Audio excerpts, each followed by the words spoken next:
Terdengar? Saya Muzi. Jangan playback, jangan pakai mic. Oke. Sekarang ini kita kumpulan musik semua menggunakan alat musik modern. Betul. Alat musik orang putih, termasuk Mahat Z. Tapi ini ada Rasul Mahir Z. Saya dengar, maaf dulu. Saya dengar Mahat Z. Sebab Mahat Z itu mahatnya saya. Saya salah dengar tuh Haji. Saya dengar Mahat Z. Taunya Mahir Z.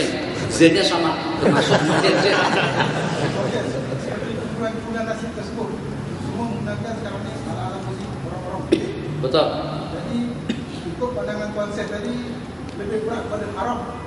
Sekarang ini kita musik-musik itu majoriti kita beli. Apa hukumnya? Apakah kita ikut sesuai dengan perkataan tadi ataupun benda ini kita terima dengan apa tadi dalil-dalil yang lemah? Oke. Saya dengan pandangan Tuan Sen keputusan yang betul. Allah, kita angkat masalah jadi masalah lagi.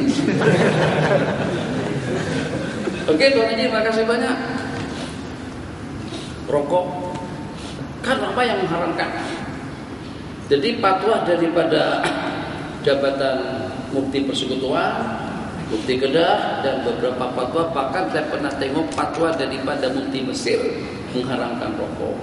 Tapi Masya Allah, di negara yang mengatakan rokok itu haram pun juga ternyata rokok tersebar luas, merebak di sana sini.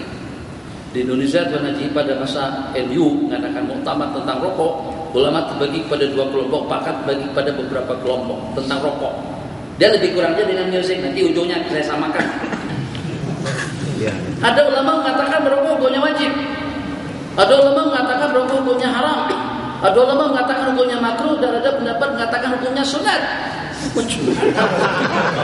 Rokok sampai jadi sunat ini itulah, itu hakikat dan dia berlaku.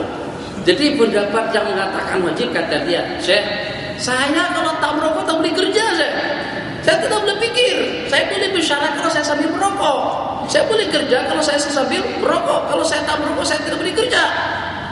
Maka karena mengingat pekerjaan hukumnya wajib, masyarakat ilmu hukum hakam hukumnya wajib, maka merokok pun juga hukumnya wajib. Nah, kita kesimpulannya itu istinbat yang mengelirukan. Itu istinbat syaitani namanya. Kelompok yang mengatakan sunat katanya lebih semangat. Wah, pres, semangat. Hasbirah. Ya Allah. Besarnya semangat, ceramahnya semangat, zikirnya semangat. Tapi bila selepas berokok, apalagi kalau padaku selepas makan, tidak ada kesan rokok yang paling membahayakan daripada merokok selepas makan. Kanker paru-paru, jantung, tersebar jantung, macam-macam penyakit yang boleh menimpa kepada orang yang merokok selepas makan dengan kesan buruk yang tidak ada tandingannya. Dan katanya lebih nikmat lagi kalau pada waktu merokok pada masa buang air besar. Kenapa? Sebab macam-macam bau-bauan terkumpul. Hak yang di bawah ada baunya, hak yang di tengah ada baunya, 2 eksos kedua itu juga ada baunya. Masya-Allah. Nah, saat ketika ada fatwa ulama, saya ada 2 buku, 2 kitab saya tulis tentang pengharaman rokok. Saya tulis kitab pada studi di sini sebenarnya pada masa di Indonesia. Satu tentang kumpulan fatwa-fatwa ulama tentang rokok, saya tidak komen. Sejujur-jujurnya saya nukil, saya sebutkan fatwa-fatwa ulama dari Mesir, rasanya puluhan ulama yang saya masukkan dalam kitab tersebut. Namanya Haulat Dukhal wa Tadkhin. Kitab saya yang kedua Ifadatul Ikhwan, pemberitahuan kepada kawan-kawan bahwasanya merokok itu hukumnya haram. Dunia yang mengatakan sekarang ini merokok berarti bunuh diri secara perlahan-lahan. Kalau tak percaya, scan saja jantung orang yang merokok 20-30 tahun yang lalu itu sudah berlubang-lubang jantungnya. Jadi yang walaupun diharamkan semacam itu, masih ada yang membelinya, masih ada yang menjualnya. Nanti kita bersabda dalam sebuah hadis tentang khamar. Nanti kita bersabda, nanti kita melaknat sahibal khamri, orang yang memiliki khamar, bai'ahu, yang menjualnya, yang membelinya, hamilahu, yang membawanya, yang menyajikannya, semua yang terbabit dalam perkara haram tadi itu akan ikut terlibat. Jadi tidak ada bedanya membelikan, mengadakan, mengedarkan, menjualkan, yang memprodukkan, siapa saja terbabit dalam benda-benda haram akan terbabit dalam perkara yang terlarang. Jadi tidak ada yang terkecuali. Jadi katakan saja seperti dengan rokok tadi itu. Kalau seandainya kita ikut pada fatwa yang mengatakan kalau masih ada yang rokok di sini, saya cuma hanya mengingatkan satu perkataan saja. Satu perkataan. Jadi ini bukan kena perasaan, bukan kena emosi, bukan terbawa suasana dan keadaan.